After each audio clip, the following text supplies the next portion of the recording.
நேயர்கள் அனைவருக்கும் வணக்கம். வெண்முரசு குருதிச்சாரல் அத்தியாயம் 39. பொற்பன்றே 4. காந்தாரியின் அறை முன்னால் வெளியே வந்து துச்சலையை கைப்பற்றி அழைத்து சென்ற சுதேஷ்னை, என்னடி களைத்து போயிருக்கிறாய் என்றாள். துச்சலை, நானா நன்றாகத்தானே இருக்கிறேன் என்றாள். கண்கள் கலங்கியவை போல் இருக்கின்றன என்றாள் சுதேஷ்னை. இங்கே நிகழ்வனவற்றை கேட்டால் சிரிப்பா வரும், வாடி என்று தேஸ்ரவை அவள் இன்னொரு கையை பற்றினாள். தசார்னை தாரையிடம், எங்கிருந்து வருகிறீர்கள் என்றாள். பேரரசரை பார்க்க சென்றோம் என்றாள் தாரை. எப்படி இருக்கிறார் என அவள் கேட்பாள் என தாரை எண்ணினாள். ஆனால் வா என்று மட்டும் தசார்னை சொன்னாள். காந்தாரியின் அறைக்குள் சத்தியசேனையும் சத்தியவிரதையும் இருந்தார்கள். சத்தியசேனை, வாடி என்றாள். துச்சலை அருகே சென்று காந்தாரியின் கால்களை தொட்டாள். காந்தாரியின் கைகள் நீண்டு வந்து அவள் தலையை தொட்டன. பின்னர் மெல்ல சரிந்து மெத்தை மேல் அமைந்தன. துச்சலை, தந்தையை பார்க்க சென்றேன் அன்னையே என்றாள். என்ன சொல்கிறார் என்றாள் காந்தாரி. அழுதார் என்றாள் துச்சலை. ஆம், எப்போதும் அழுகிறார். எவரை நோக்கினாலும் மைந்தனிடம் சென்று பேசும்படி கோருகிறார் என்றாள் காந்தாரி. துச்சலை, என்னிடமும் சொன்னார் என்றாள். நாம் என்ன செய்ய முடியும் என்று சொல்லி காந்தாரி பெரும் மூச்சு விட்டாள். துச்சலை சத்தியசேனையை நோக்க அவள் மெல்ல அப்பேச்சை ஒழியும்படி வாய் அசைத்தாள். ஊழ் என்பார்கள், ஆனால் கண்ணெதிரே தெரிவது ஒவ்வொருவரும் தங்களால் முடிந்தவரை அதை நோக்கி ஓடிக்கொண்டிருப்பதுதான். அங்குதான் மீட்பும் இறைவனும் இருப்பதை போல என்ற காந்தாரி கை அசைத்து, அதை விடுக, சைந்தவர் எங்கிருக்கிறார் என்றாள். துச்சலை அதற்கு மறுமொழி சொல்லவில்லை. சில கணங்கள் பொறுத்துவிட்டு காந்தாரி அதை அப்படியே கடந்து, ஓய்வெடுத்தாயா, அப்படியே வந்துவிட்டவள் போல் இருக்கிறாய் என்றாள். துச்சலை, ஓய்வெடுக்க வேண்டும், பொழுதிருக்கிறதே என்றாள். காந்தாரி, நாளை காலை பிரகதியையும் பார்த்துவிடு என்றாள். துச்சலை வியப்புடன் சத்தியசேனையை பார்க்க அவள் புன்னகை செய்தாள். காந்தாரி, அவள்தான் இதற்காக முயற்சி செய்தாள். நான் சென்று அதன் பொருட்டு அவளிடம் பேசினேன் என்றாள். துச்சலை பெருமூச்சுடன், ஆம், அனைவரும் முயற்சி செய்ய வேண்டியது தானே என்றாள். அத்துடன் அனைத்து சொற்களும் முடிந்துவிட அவர்கள் வெறுமனே அமர்ந்திருந்தார்கள். கலைந்தவள் போல துச்சலை, நான் கிளம்புகிறேன் அன்னையே. மூத்தவரை நாளை துயிலுக்கு பின் நல்லுள்ளத்துடன் பார்க்கலாம் என எண்ணுகிறேன் என்றாள். ஆம், களைத்திருப்பாய் என்றாள் காந்தாரி. துச்சலை மீண்டும் அன்னையின் காலடிகளை வணங்கிவிட்டு எழுந்து கொண்டாள். தாரை ஏமாற்றமாக உணர்ந்தாள். ஆனால் அவ்வாறுதான் அது நிகழும் என்பதையும் முன்னரே அவள் உணர்ந்திருந்தாள்.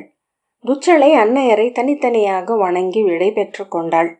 அறையை விட்டு அவர்கள் வெளியே வந்த போதுதான் அப்பால் சம்ஹிதையும் சுஸ்ரவையும் நிகுதியும் சுபையும் ஓடி வருவதை கண்டார்கள். சுஸ்ரவை அருகே வந்து அவள் கைகளை பற்றி கொண்டு, அரச பணிக்காக மூத்தவர் அழைத்திருந்தாரடி, இப்போதுதான் வர முடிந்தது என்றாள். நிகுதி, என்னடி உடனே கிளம்பிவிட்டாய் என்றாள். நான் களைத்திருக்கிறேன், சற்று ஓய்வெடுக்கலாம் என்றாள் துச்சலை. ஆம், களைத்திருப்பாய், நீண்ட பயணம், செல்க என்றாள் சம்ஹிதை. அவர்களிடம் ஓரிரு சொற்கள் பேசிவிட்டு துச்சலை நடந்தாள். தாரை உடன் சென்றாள்.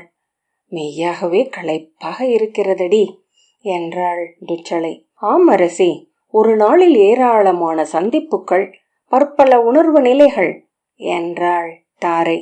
அதல்ல என்று சற்று தயங்கிய துச்சலை, நான் அங்கிருக்கையில் எல்லாம் அன்னையை பற்றியே எண்ணிக்கொண்டிருப்பேன். இங்கே இருக்கையில் எப்படி மகிழ்ந்திருப்பேன் என உளம் விரிப்பேன்.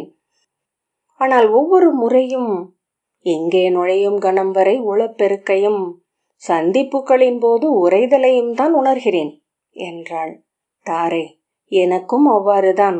மற்ற நாட்டில் இருப்பதை போல கனவு வராத நாளே இல்லை. ஆனால் அங்கு சென்றால் மறுநாளே கிளம்பிவிட தோன்றும் என்றாள். நமக்கு பிறந்த வீட்டில் இடம் இல்லை. நம்மை வெளித்தள்ளி அவர்கள் வேறொரு உலகை உருவாக்கி கொண்டிருக்கிறார்கள். அதற்குள் நமக்கு ஒப்புதல் இல்லை. நாம் நுழைந்தால் அவர்கள் திகைக்கிறார்கள். அயலவர் என முறைமை சொல் உரைக்கிறார்கள். விழிகள் நீ ஏன் இங்கு வந்தாய் என கேட்டுக்கொண்டே இருக்கின்றன என்றாள் துச்சளை. நாம் திரும்ப நினைப்பது உண்மையில் நம் இளமைக்கு. அதை இங்கு விட்டு வந்துள்ளோம் என எண்ணிக்கொள்கிறோம். அது இங்கில்லை. சென்றவை அனைத்தும் கரைந்து மறையும் தொடுவானில் உள்ளது. எதுவும் மீள முடியாத முடிவிலி அது என்ற பின் துச்சளை பெருமூச்சு விட்டு, சற்று துயில் கொள்ள வேண்டும், நீ சென்று ஓய்விடு என்றாள். துச்சளையின் அறை வாயிலில் சாரிகை காத்து நின்றிருந்தாள். மஞ்சம் உருக்கிவிட்டேன் அரசே, இரவுணவும் காத்துள்ளது என்றாள். வேண்டியதில்லை, நான் நேராகவே துயில் கொள்ளவிருக்கிறேன் என்றாள் துச்சளை. அக்கையே, நீங்கள் இன்றிரவு எதை கனவு காண்பீர்கள் என எனக்கு தெரியும் என்றாள் தாரை. துச்சளை, நீ என்ன எண்ணுகிறாய் என புரிகிறது. ஆனால் மெய்யாகவே எனக்கு அது உள்ளத்தின் ஆழத்திற்குள் சென்று மறைந்து விட்டது. அது ஓர் அலைக்கழிப்பாக இருக்கும் வரைதான் இருப்பு கொண்டிருந்தது. விடை பெற்றதுமே ஏதுமில்லை என்றாகிவிட்டது. ஏதுமில்லை என்றாள் தாரை. அவ்வாறல்ல, அது ஒரு நிறைவு, ஒரு நல்ல நினைவு. அதற்கப்பால் இன்று ஒன்றுமில்லை என்றாள் துச்சளை. என்ன நிறைவு? நீங்கள் எவருக்கும் பிழை இழைக்கவில்லை என்பதா என்றாள் தாரை. அல்ல, அப்படி நான் எண்ணி இருந்தேன். அதுவல்ல, என்மேல் இன்னமும் அது அங்கே உள்ளதா என்ற நிலைக்கழிவுதான். அது நிறைவுற்றுவிட்டது என்ற துச்சளை புன்னகையுடன் அவள் தோளில் கை வைத்து, அது அமைந்ததுமே இது மேல் எழுந்து விட்டதடி. இன்றிரவு நான் தந்தையை எண்ணி துயில் நீப்பேன் என நினைக்கிறேன். அன்னை ஏன் தந்தையை குறித்து அத்தனை விலகல் கொண்டிருக்கிறார் என்றாள் தாரை. அவர்கள் எப்போதுமே அப்படித்தான். அவர்கள் அறிந்த அந்த முதல் திருதராஷ்டிரரை தன் விழிகளுக்குள் நிறுத்தி மேலே இறுக்கமாக கட்டுப்போட்டு கொண்டார்கள். அதன்பின் அவர்கள் தந்தையை நோக்கியதே இல்லை. அந்த பாவையை கணவன் என எண்ணி அதில் வாழ்கிறார்கள். அவர்களுக்கு தந்தையை மெய்யாகவே தெரியாது என்றாள் துச்சளை. ஆம், நானும் அவ்வாறே எண்ணினேன்.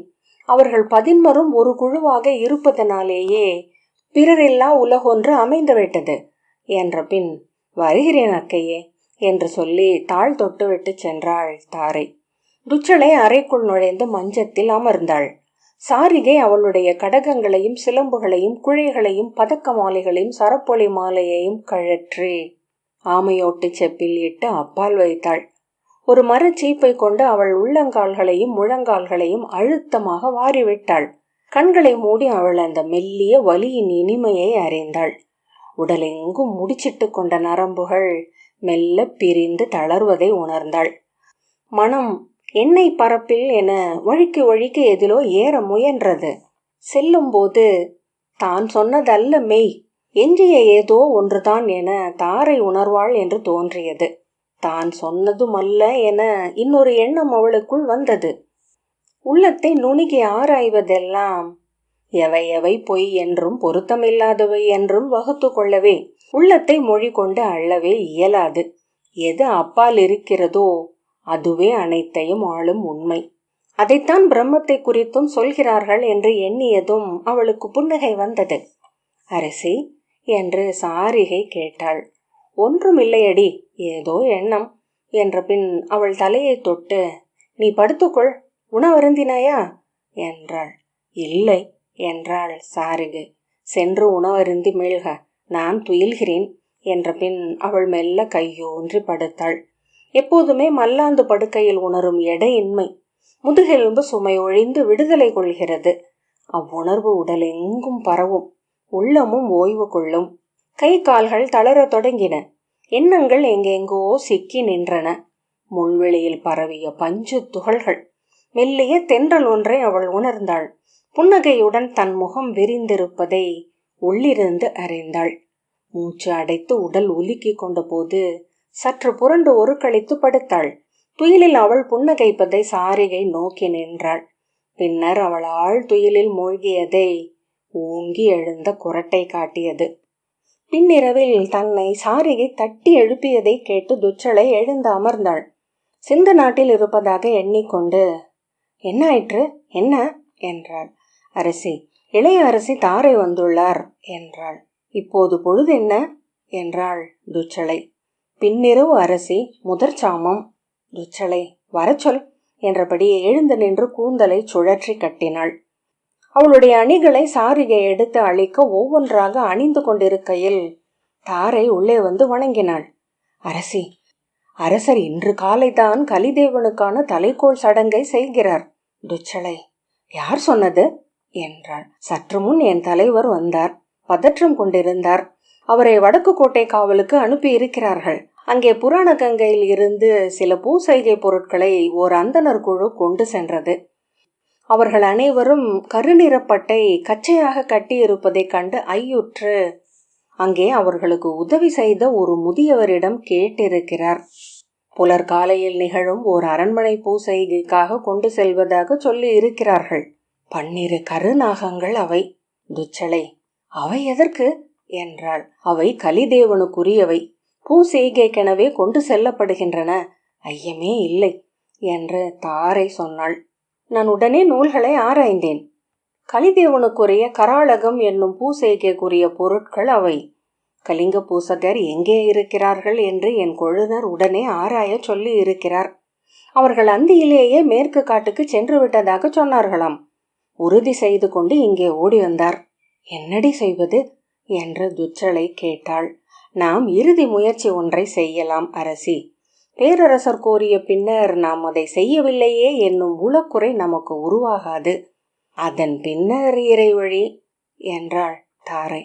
ஆனால் என துச்சளை தயங்க, அங்கே பூசைகை நிகழுமென்றால் செல்லும் வழி முழுமையாகவே காக்கப்பட்டிருக்கும். இப்போதே நாம் கிளம்பினால் அரண்மனையிலிருந்து மேற்கு காட்டுக்குள் செல்லும் சுரங்கப்பாதை வழியாக அங்கே செல்லலாம்.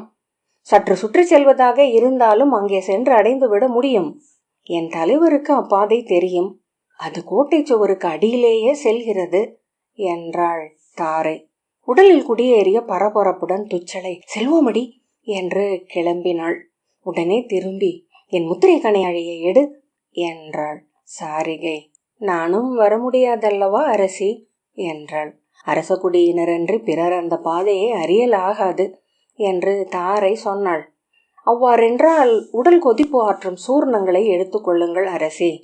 நெடுந்தொலைவு நடக்க வேண்டி இருக்கும் என்று சாரிகை சொன்னாள். விரைந்து எடு உடனே என்றாள் துச்சளை. சாரிகை உள்ளே ஓட, நம்மால் என்னடி செய்ய முடியும் என்றாள் துச்சளை. நாம் காலில் விழுவோம். முடிந்தால் அந்த பூசெய்கையை மங்களக்குறை செய்து நிறுத்துவோம். இன்று நான் செல்லும் எந்த பூச்செய்கையும் அவ்வாறாகும். மாத குருதி நாள் இன்று என்றாள் தாரை. துச்சளை புரிந்து கொள்ளாமல் விழித்து நோக்கினாள். செல்வோம் அரசி, நமக்கு பொழுதில்லை என்று தாரை கிளம்பினாள். ஆம் என்று துச்சளை உடன் கிளம்ப, கையில் மருத்துவத்தூள் கொண்ட தந்தச்சிமிழுடன் சாரிகை பின்னால் ஓடி வந்து பெற்றுக்கொள்க அரசி என்றாள். அதை வாங்கி இடையில் செருகி கொண்டு துச்சளை உடலை உந்தி உந்தி நடந்தாள். நாம் அகத்தரைக்கு செல்ல வேண்டும். கருவூலம் செல்லும் பாதையில் நம்மிடம் நிற்க சொன்னார். அங்கிருந்து மேலும் கீழ் இறங்கி சென்று அடித்தளத்து அறையில் இருந்தே சுரங்கத்திற்குள் செல்ல வேண்டும் என எண்ணுகிறேன் என்றாள் தாரை. எப்படி எண்ணினாய் அதை என்றாள் துச்சளை. நான் முன்னரே அதை ஒருவாறாக கணித்திருந்தேன். ஏனென்றால் இங்கு வந்த நாள் முதல் இந்த அரண்மனையை கலிங்க சிற்ப நூல்களை கொண்டு புரிந்து கொள்ள முயன்று கொண்டிருந்தேன். துச்சளை புன்னகைத்து, உனக்கு எதிலெல்லாம் ஆர்வம் என்றாள். அனைத்திலும். ஏனென்றால் நான் இங்கே ஆற்ற பணி என ஏதும் இல்லை என்றாள் தாரை. அவர்கள் 4-5 இடங்களில் நின்று மூச்சு வாங்கித்தான் கருவூலத்திற்கு செல்ல வேண்டி இருந்தது. இரவு காவலர்களின் விழிகளில் வியப்பு தெரிந்தது. நாம் செல்வது சற்று பொழுதுக்குள் விதுரருக்கு தெரிந்துவிடும். கிளம்பும் போதே கணிகர் அறிந்திருப்பார் என்றாள் தாரை. நம்மை அவர்கள் செல்ல ஒப்புவார்களா என்று துச்சளை கேட்டாள். அவர்கள் உயிர்த்தறியாதது ஒன்றே, என்னால் அரண்மனையின் சுரங்கப்பாதையை அறிந்து கொள்ள முடியும் என்று. கணிகருக்கும் விதுரருக்கும் கூட அந்த பாதை தெரிந்திருக்க வாய்ப்பில்லை. துச்சளை, மெய்யாகவா? நீயே கண்டுபிடித்தாயா? உன் கொழுநருக்கு தெரியும் என்றாய் என்றாள். அவருக்கு நான் சொன்னேன் என்றாள் தாரை. துச்சளை புன்னகைத்து, நீ ஒரு அரசு மதியாளராக மலரவிருக்கிறாய் என்று சொல்லி அவள் தோளை பற்றினாள். நெய்ப்பந்தங்கள் எரிந்த சிறிய இடைநாழியினூடாக அவர்கள் சென்றனர். வழிமறித்த வீரர்கள் துச்சளையை கண்டதும் தலை வணங்கினர்.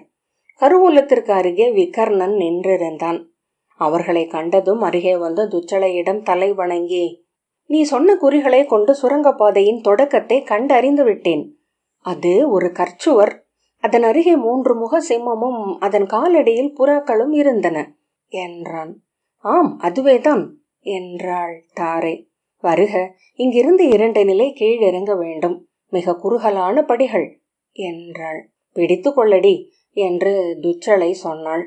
தாரை துச்சளையை தாங்கிக் கொண்டு ஒருவர் மட்டுமே செல்லும் அளவுக்கு சிறிய கற்படிகளில் இறங்கினாள். ஈரமாக உள்ளதா என்றாள் துச்சளை.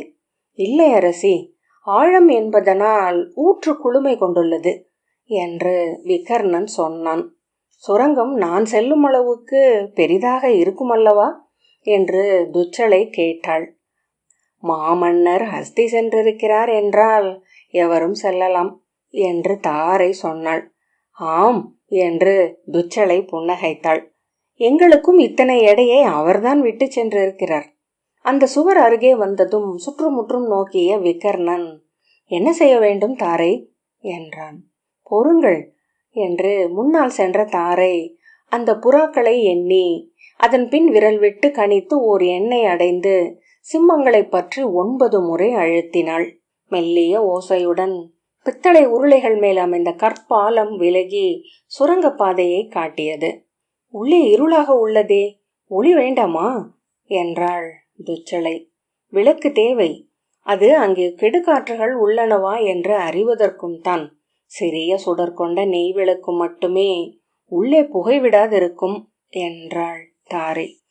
விகர்ணன், நான் கொண்டு வந்துள்ளேன் என தன் தோல் பையை திறந்து உள்ளிருந்து பீதர் நாட்டு சிற்றகளை எடுத்தான்.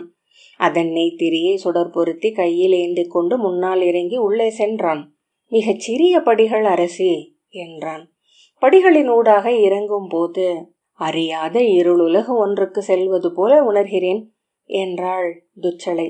தாரை, இந்த பாதையின் பெயரே காளநாகம் என்பதுதான். நாகத்தின் வாய்க்குள் நுழைந்துள்ளோம் என்று சொன்னாள். விகர்ணன் மேலும் சென்ற பின், இதனூடாக செல்லவியலாது அரசி, மிக குறுகிய பாதை, படுத்து தவழ்ந்தாலொழிய எவரும் கடக்க முடியாது என்றான். தாரை அருகே சென்று குனிந்து நோக்கினாள். துச்சளை, ஆம், இது எனக்கான பாதை அல்ல என்றாள். தவழலாம், ஆனால் எத்தனை தொலைவு அப்படி செல்ல முடியும் என்று விகர்ணன் சொன்னான். பொறுங்கள் என்று தாரை சொல்லி விளக்கை சுவர்களில் காட்டுக. விகர்ணன் விளக்கொளியை சுவர்களில் பாய்ச்ச அவள் அங்கிருந்த சிறிய படங்களை நோக்கினாள். நாகங்கள், பல வகையான பறவைகள், ஆமைகள். விரல் தொட்டு சென்று ஒரு புள்ளியை அடைந்து அங்கிருந்த நீட்டுக்கல்லை 3 முறை அழுத்தினாள். அங்கே ஒரு கற்பாலம் கீழிறங்கியது. அதற்குள் என்ன இருக்கிறது என்று நோக்குக. விகர்ணன் உள்ளே நோக்கி, படைக்கலங்கள் அல்ல, பித்தளை அடுமனை பொருட்கள் என்றான்.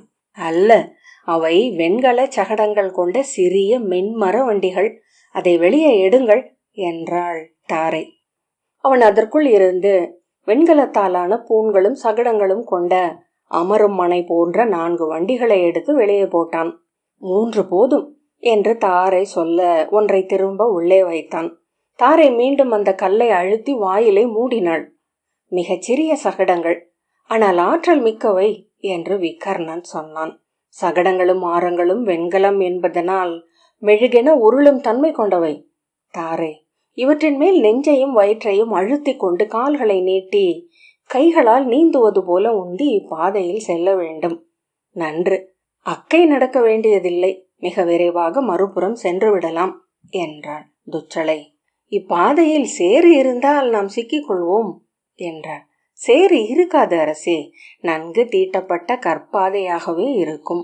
இது செல்வதற்கான பாதை, வருவதற்கு வேறு பாதை உண்டு என எண்ணுகிறேன் என்றாள் தாரை. முதலில் நான் செல்கிறேன் என்ற விகர்ணன் அந்த சிறிய வண்டியை எடுத்து போட்டு அதன் மேல் படுத்துக்கொண்டு மெல்ல கைகளால் உந்தினான். அது விரைந்து உருண்டு விசை கொண்டு இருளுக்குள் மறைந்தது. அரசி, தாங்கள் என்றாள் தாரை. இறுதியாக நான் வருகிறேன். எடை குறித்து எப்போதும் கால்களில் இருக்கும் அச்சத்துடன் துச்சளை நடுங்கினாள். அமர்ந்து உடலை மெல்ல அதன் மேல் அமைத்து கொள்க என்றாள் தாரை.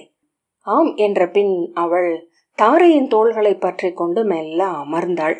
உடலை ஒருக்களித்து அந்த வண்டியின் மேல் படுத்தாள். பின் நெஞ்சை அழுத்தி குப்புறப்படுத்தாள். கைகளை உடலுடன் சேர்த்து கொள்க, ஆடையை நன்கு அமைத்து கொள்க என்றாள் தாரை. ஆம் என்றாள் துச்சளை. வண்டியை மெல்ல உந்தி செலுத்தினாள் தாரை. அது ஓசையே இல்லாமல் நழுவி இருளுக்குள் சென்றது. நெய் விளக்கை அணைத்துவிட்டு அவளும் வண்டியில் ஏறி தொடர்ந்து சென்றாள். வண்டிகள் மிக விரைவாகவே அகன்று சென்று விட்டிருந்தமையால் தாரை தனியாகவே இருளுக்குள் மூழ்கி அமிழ்ந்தாள்.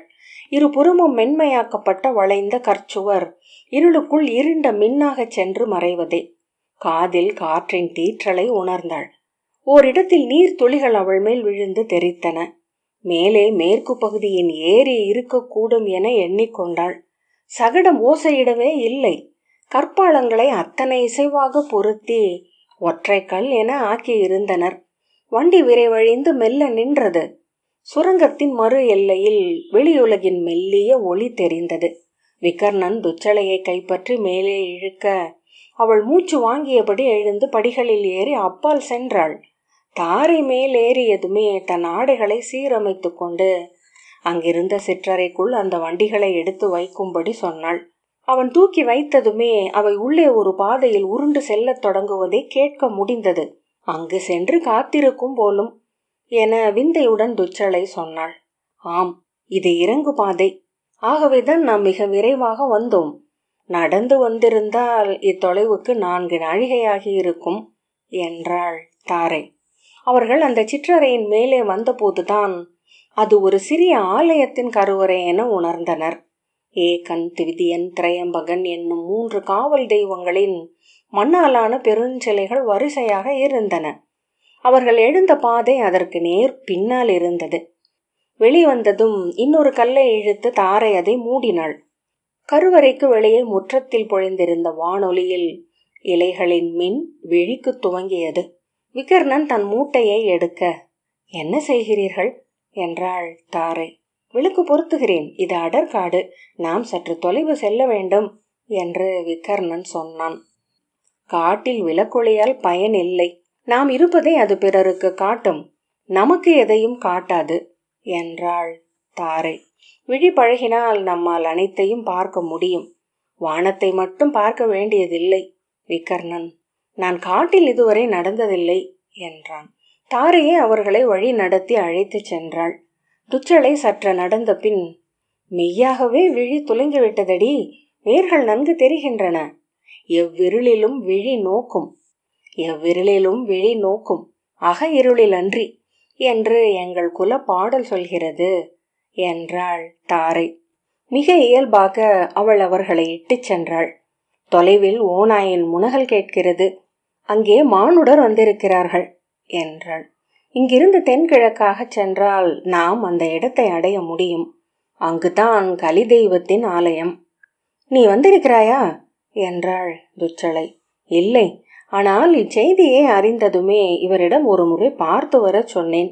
இவர் சொன்னதை கொண்டு என் உள்ளத்தில் இந்த இடத்தை அடையாளப்படுத்தி கொண்டேன் என்றாள் தாரை. அவர்கள் காட்டு புதர்களின் ஊடாக நடந்தனர்.